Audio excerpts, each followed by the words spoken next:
C2C, some of you. Don't open that envelope yet, but soon you're gonna open that envelope on the table. So make sure that you have your envelope that's closest to you. Does every table, every group have an envelope? Feeling good about that? Okay, good.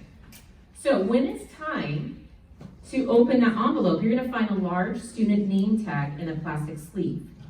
The name tag is gonna look similar to what you see on the screen. So someone from your group is going to volunteer to be a student, and everyone else in that group is that student's advocate. If you volunteer as a student, you're gonna be standing up front during the experience. Okay, you're gonna represent a fictional student, you're gonna represent one of those little people that we're thinking about. And we promise student volunteers, we won't quiz you, we won't ask you any multiple choice questions, nor will we ask you anything personal about yourself or to write your personal narrative. You are representing a fictional student, okay? So, if you are an advocate, let me make sure I'm, oh, no, too far, there we go. If you're an advocate, you're gonna remain in the audience, but you will actually have more responsibility, okay? It's your job to support your student along this journey from cradle to career. Okay, here we go. Open your envelope and decide who will be the volunteer student. Student, once you have your name tag, you might have to assemble a little bit, but student, once you have your name tag, go ahead and come on up to the stage.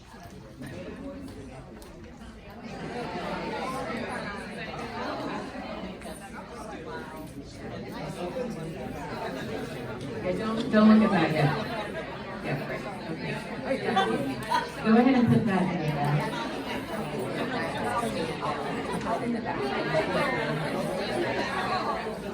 There we go. Okay, Brian, come on up to the stage. Good. Freddie, come on up.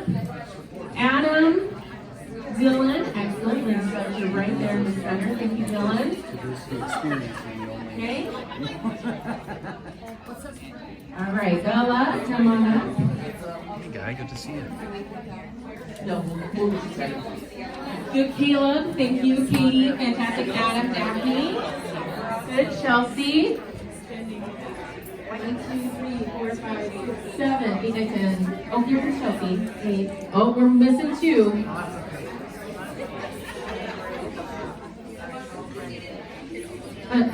Just go ahead and jump on. You guys can go to stagger a little bit. That's fine. We'll get you going here. Okay, so how many do we have? Do we have all 10? 1, 2, 3, 4, 5, 6, 7, 8, 9. Ooh, we're missing somebody. Oh, there you are. Okay, come on, Francis. There we go. Okay, and okay, all right. Frankie and Freddie, that sounds right. Okay, it doesn't matter. Come on up. Okay, let's fix this for you, Freddie. Okay, where are Adam's advocates? Oh, come on. Is that how kids talk to each other? Where are Adam's advocates? Better. I'll give it to you. Where's Bella's advocates? Here we are. Katie's advocates? Okay, all right, okay. I'm waiting for like the ones that are going to blow me out of the water. Chelsea, where are your advocates? There we go. Now we're getting there. Okay, Dylan, where are your advocates? That's what I'm talking about. All right, advocates for Brian. Right. Okay, not bad. Adam? All right, okay. How about Daphne? Good. Freddie? There, that's what I'm talking about. And Francis. She says call her Frankie. All right, okay, good. So, we're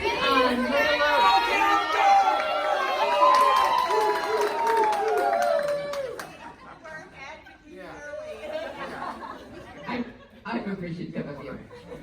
You guys rock. Okay, so let's talk a little bit. Advocates, the materials you need for part of this experience are in envelopes at your table. So you will notice that the envelopes are sealed. Do not open the envelopes until told, advocates. No going ahead, no working ahead. So you should have round 1, round 2, round 3, and then discussion or reflection. Does everyone have 4 envelopes? Yeah? Okay.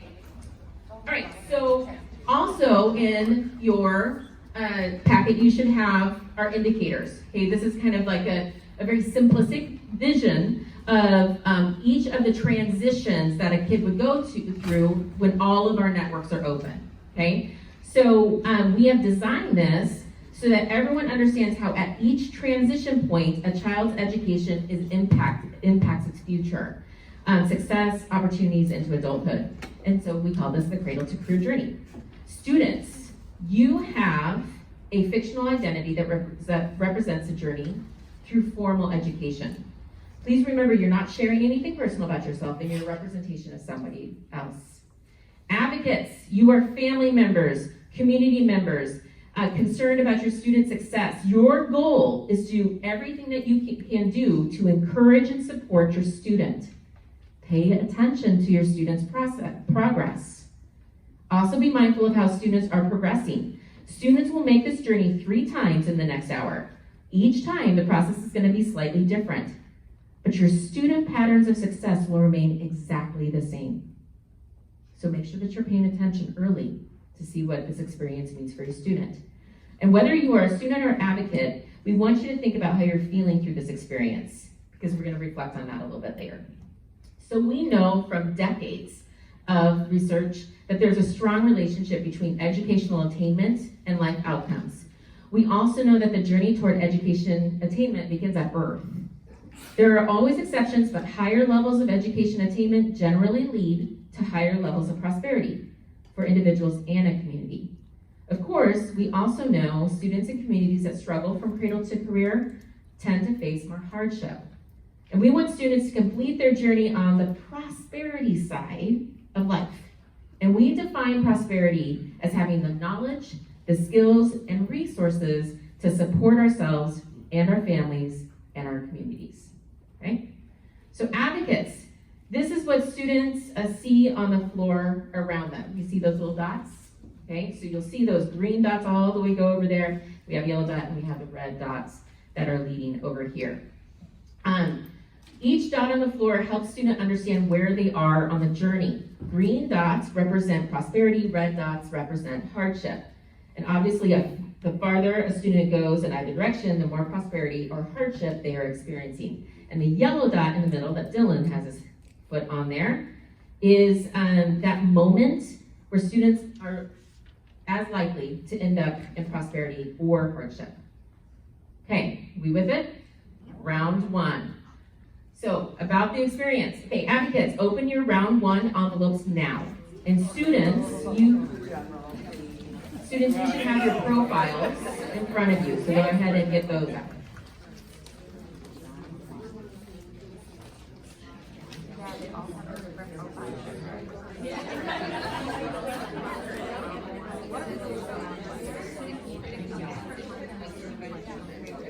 Okay, so students, in your profile, you're going to see paragraphs printed in red or green.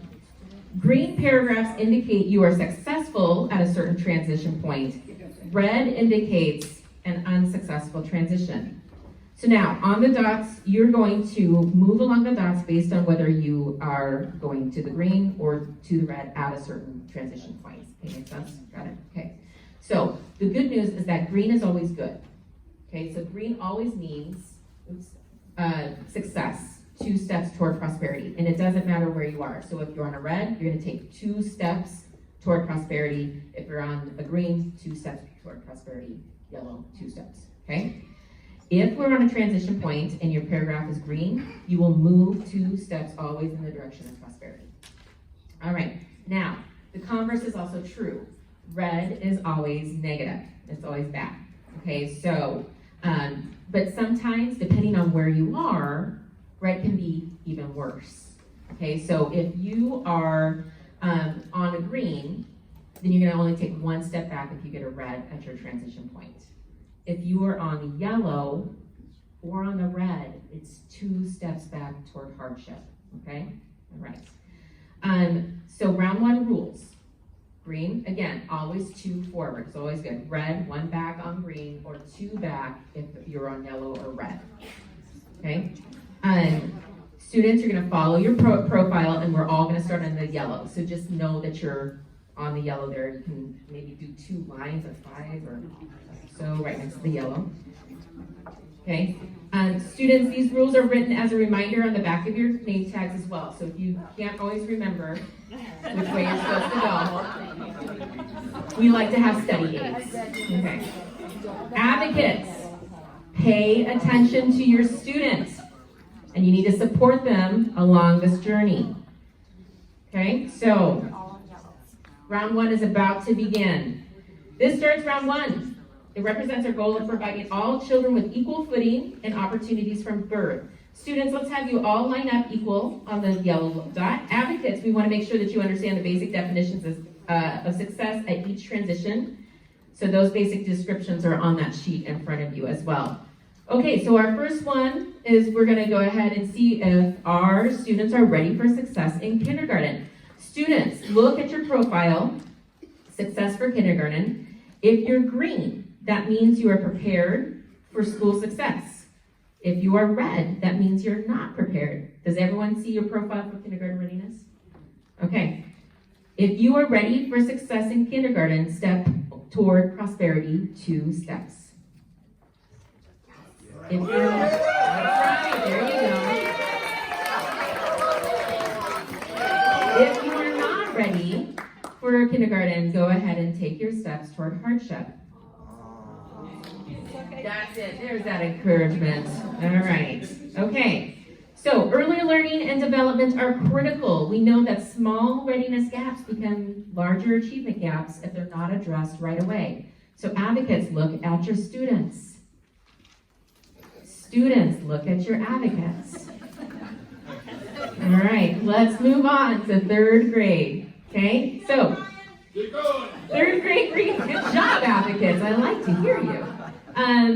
Okay, again, refer to your green or your red outcomes in your profile. If you are reading on grade level in 3rd grade, take your 2 steps in the direction of prosperity.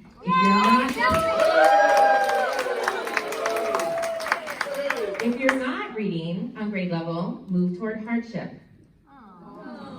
Remember that setbacks are 2 steps back if you're on yellow or red. Okay, students, look at your advocates. Advocates, take a good look at your students. Right. We know that reading on grade level is incredibly important. At the end of 3rd grade, students stop learning to read and start reading to learn. So it's one of the most significant predictors of future success. Now take a look. These kids, they're not even 10 years old. And look at that gap that we already have between them. Okay, so we're going to move on to everyone's very special favorite place, middle school. And for some of us, middle school math. All right, if you are prepared for high school math by the end of 8th grade, move toward prosperity. If you're not prepared for high school math, step toward hardship.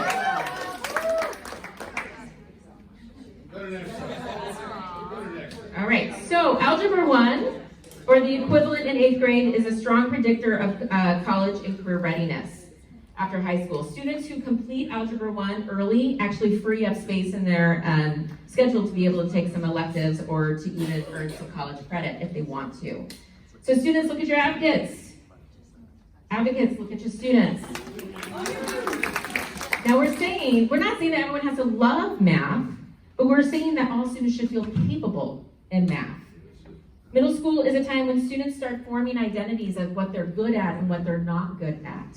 And those messages start to concrete into their brain paths.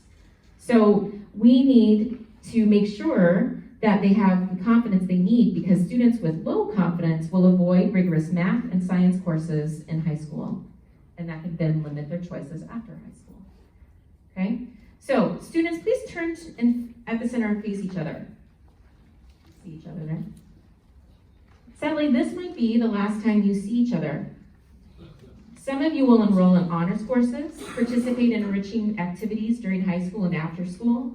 Others will struggle just to keep up. And school will become something to escape rather than something to embrace. So as we go into high school, and we have wearing up Hans, We're marching toward graduation. Students, face your advocates now. Okay. Students who maintain a B average throughout or higher in high school will graduate with post-secondary training readiness skills 85 to 90% of the time. Less than 25% of students with a C or lower average in high school will graduate prepared for success in post-secondary training. So students, go ahead and transition to your points. Look at your profiles if you have graduated. Okay, take your step forward.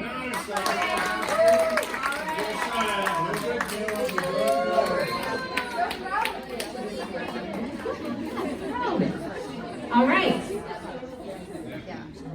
So let's look at our next one, post-secondary completion.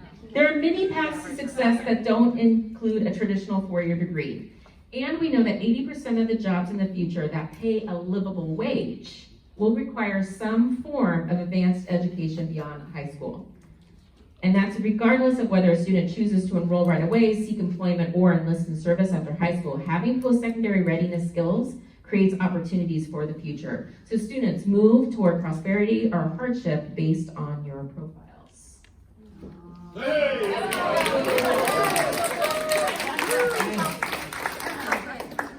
All right, so we've completed our post-secondary training, and now we're looking at workforce participation.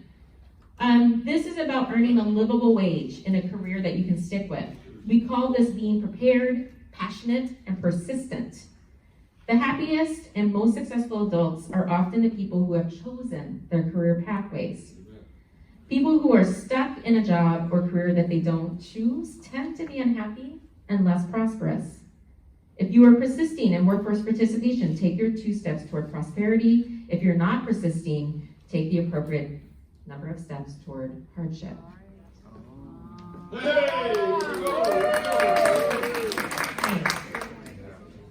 Students, face your advocates.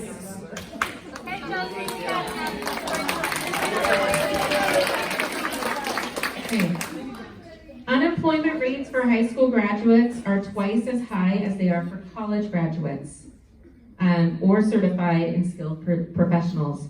Career certifications and post-secondary degrees mean better jobs, less poverty, and greater prosperity. So let's take a look to see where our students are standing. This visual representation is pretty accurate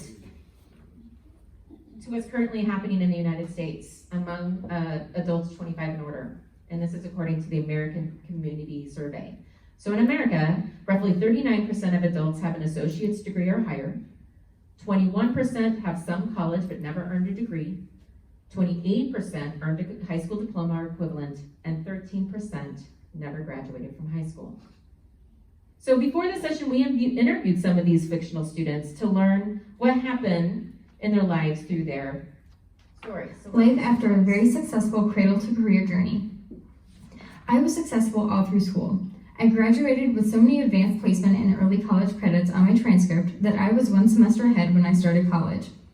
I earned a merit-based scholarship for college and graduated with very little debt. I earned a bachelor's degree. I will earn a graduate or professional degree during my career. My salary starts well above the national median. My career earning potential is among the highest in the world. I will retire with substantial savings and investments. I can adapt to shifts in the economy. I have private medical insurance. I own a home in a safe neighborhood among families with similar levels of education and income. My children are set up for success in school. We have resources to support their educational needs and personal interests. I will pass on a significant social network and financial stability to my children. Okay, so we can see Adam, Brian, and Bella, they're doing all right. Here's some more. Life after a mostly successful cradle to career journey. I was mostly successful in school. I did struggle a little. I didn't take AP or college courses before graduation, but I still did graduate college ready. I earned an associate's degree in a high demand field, and it took me a little longer than I expected, and I graduated with $30,000 in student loan debt. My salary is above average, and in my lifetime, I'll definitely earn more than a high school graduate. I invest some of my paycheck into a retirement account, but wish I could do more. Of some form of private investment account or pension when I retire. I do have private health insurance, and my children, like their preschool teachers, On vacations, we try to visit historic sites or museums. I live in a safe community, and I do worry about my job being downsized or replaced by a computer. My partner works so that we can handle a setback if something happens. All right, so Katie, Chelsea, Caleb, you're doing all right. Life is pretty good. So let's talk a little bit about the median. Life around the median. I am a typical resident of this community. Of course I graduated from high school. I took some college courses but never earned a degree. I'm still paying off the loans. My salary is lower than I want because I don't have a trade skill or a high quality career certificate. I have a few $1,000s in my savings account. I do not have a retirement plan. If there was a big change in the local economy, I could lose my job. I do have health insurance. The deductibles are very high. We will be in trouble if someone in our family gets seriously injured or ill. We are renting a house now. I'm hoping we can buy a place soon. A family member watches my preschool-aged children, which is helpful. Honestly, preschool is just too expensive. All right, so Dylan and Daphne are struggling a little bit. Okay, they're trying. They're struggling a little bit. Let's talk about where Freddie and Frankie are at. Life after limited success, from cradle to career. School was not really my thing. I have a high school diploma, but that is it. I earn minimum wage. I wish I could get a union job or something that pays good, but I swear you have to know someone. Work is just okay. I have a job, not a career. Nearly all of my paycheck is gone after I pay the bills. I still have some credit card debt from when I was younger. Without Social Security, I will have nothing when I retire. I rent an apartment. I do not like my neighborhood, but what can you do? I get Medicaid for health insurance, so do my kids. My kids go to Head Start. They offer parent stuff in the evenings, but I don't have time to go. We have some books around. I'm not really a reader. And then we also have those who didn't even stay. Life after constant struggles from cradle to career. We moved a lot when I was young, so I was always the new kid. I stumbled at every step from cradle to career. I was never on track. My family didn't know how to help me, and they didn't know anyone who could. After a while, I just gave up and I dropped out of high school. Unemployment rates for people like me are double the national average. Incarceration rates are triple the national average. I've been on unemployment a few times now, and I filed for bankruptcy last year just to stop all the calls from collectors. The government aid I receive costs taxpayers up to $20,000 a year. I get Medicaid, but I only go to the doctor if I'm really sick. I worry about my kids being safe where we stay. This isn't a good neighborhood for them. And my kids hate school. I guess that runs in the family. So this is one of the best ways that we can show the relationship between education attainment and personal and regional prosperity. So education is not the only way to be prosperous. It's not the best, but it is one of the best ways. It is the only way to sustain that prosperity for generations into the future, because attitudes toward education and education attainment becomes something that's passed down from parents to their children. And they're strong. That messaging is strong. So what messages are we sending to our kids? Students, what I'd like you to do now is just turn around so that your back is to your advocates and you're facing the wall. Advocates, as you watch these students move from cradle to career, the volunteers up here represent a fictional student, but you can still see their real faces. So now that their backs are turned, I want you to visualize what these students might look like in real life. I'm going to be silent for 30 seconds, and during that time, I want you to put a face on each one of these students.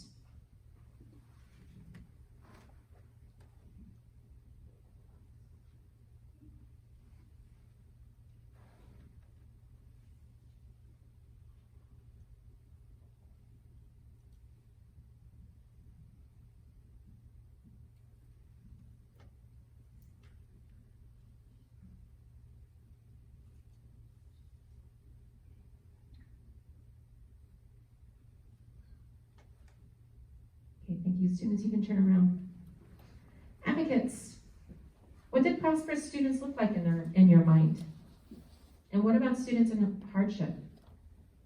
Did you visualize affluent and low-income students ending up in different places like this?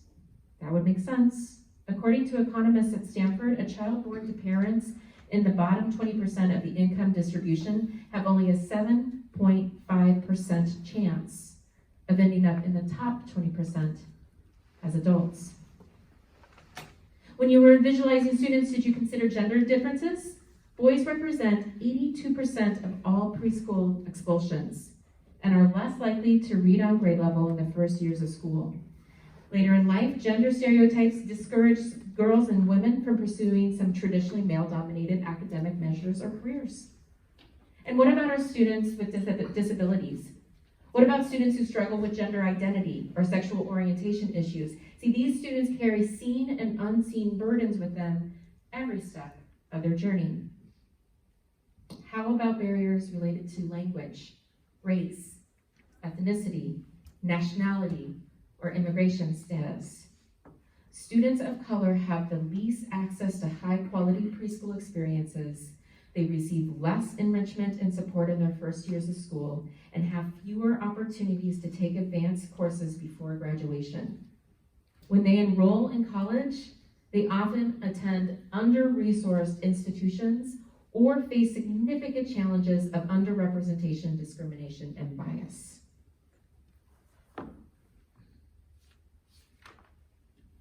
So many of the differences that we see in educational outcomes are about more than personal choice or cultural differences. They reflect issues of systemic inequity. And that's why we exist. Issues of systemic inequity significantly impact our ability to move forward as a community or nation. Until we are able to accept and address these inequalities, many of which we have created as system operators, the outcomes here, they're going to stay the same. And are we okay with that, advocates? No. Wait, what? No. Oh, well, then we should do another round, shouldn't we? Okay, all right. Students, come on back to the center. Advocates, give your students some excited support.